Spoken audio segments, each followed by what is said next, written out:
नमो नमः मित्राणि, आगच्छन्तु संस्कृतस्य वयम् अभ्यासं करवाम। संस्कृतभारती उत्कलः अभ्यासवर्गे चतुर्थदिने रविवासरे भवतां सर्वेषां स्वागतं करोति। अद्य वयं पठनात् पूर्वं ध्येयमन्त्रं वदामः। पठामि संस्कृतं नित्यं, वदामि संस्कृतं सदा, ध्यायामि संस्कृतं सम्यक्, वन्दे संस्कृतमातरम्। संस्कृतस्य प्रसाराय नैजं सर्वं ददाम्यहम्।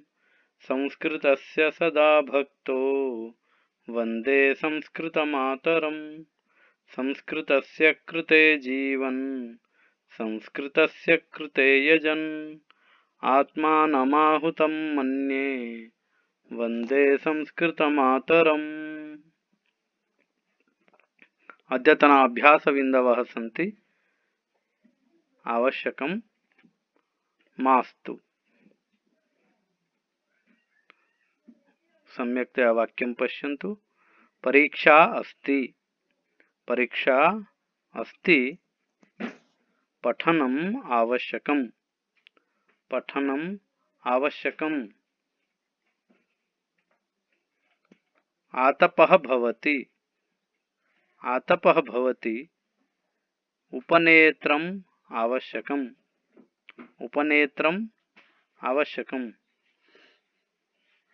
वृष्टिः भवति, वृष्टिः भवति।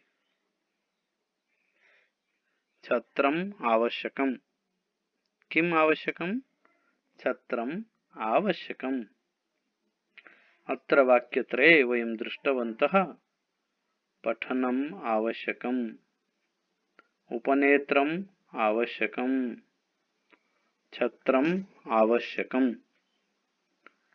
इदानीं वयं दृष्ट्वा वदामः किं किम् आवश्यकम्।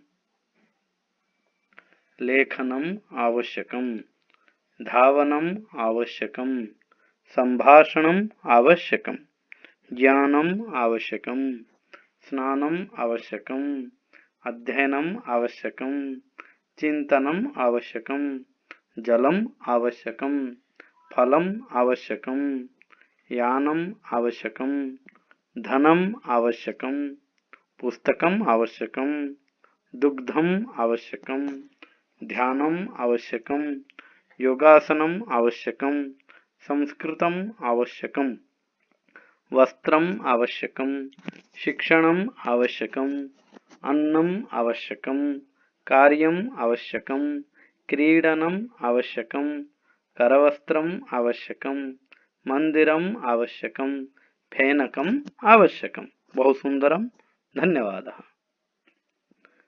अत्र शब्दयुगलमस्ति। शब्दयुगलद्वारा वाक्यद्वयस्य निर्माणं भवति। पिपासा जलम्, पिपासा अस्ति, जलम् आवश्यकम्। उष्णता अस्ति, व्यजनम् आवश्यकम्। शैत्यम् अस्ति, कम्बलम् आवश्यकम्। बुभुक्षा अस्ति, भोजनम् आवश्यकम्। रोगः अस्ति, औषधम् आवश्यकम्। कोरोना अस्ति, मुखावरणम् आवश्यकम्।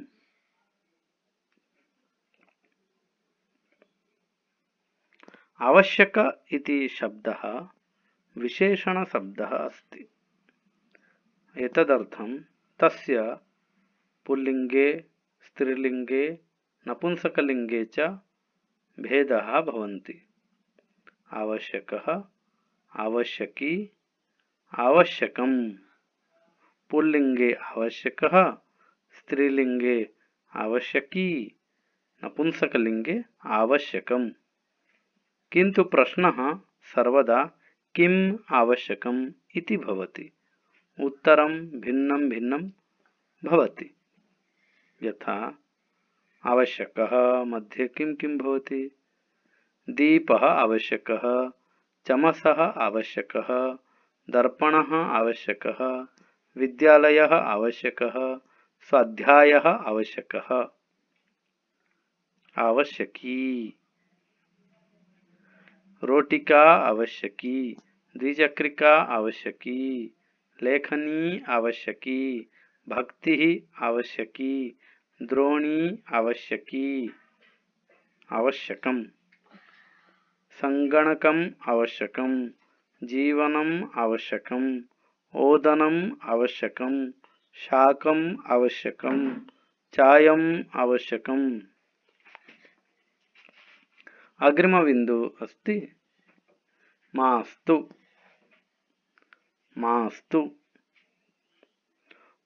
भोजनम् आवश्यकम् विषं मास्तु मित्रता आवश्यकी शत्रुता मास्तु विश्वासः आवश्यकः संदेहः मास्तु स्वच्छता आवश्यकी मालिन्यं मास्तु ज्ञानम् आवश्यकम् अज्ञानं मास्तु। बहुत सुंदरम्। अत्र पुनः वदन्तु भवन्तः। भोजनम् आवश्यकं मित्रता आवश्यकी विश्वासः आवश्यकः स्वच्छता आवश्यकी ज्ञानम् आवश्यकम्। अत्र परिवर्तनं भवति आवश्यकः आवश्यकी आवश्यकम् किन्तु मास्तु मास्तु मास्तु मास्तु मास्तु विषम मास्तु शत्रुता मास्तु संदेहः मास्तु मालिन्यं मास्तु अज्ञानं मास्तु अत्र परिवर्तनं नास्ति। कारणम् अत्र लिंगभेदः न भवति। मास्तु इति शब्दस्य प्रयोगे लिंगभेदः न भवति। अतः आवश्यकं मास्तु इति वयं वदामः। किं किं मास्तु? कलहः मास्तु कोलाहलः मास्तु ईर्ष्या मास्तु धूमपानं मास्तु आलस्यं मास्तु मिथ्या मास्तु मद्यपानं मास्तु रोदनं मास्तु दुःखं मास्तु ताडनं मास्तु दुष्टता मास्तु असूया मास्तु चिंता मास्तु क्रोधः मास्तु शंका मास्तु। धन्यवादः। पुनर्मिलामः। गृहे अभ्यासं कुर्वन्तु।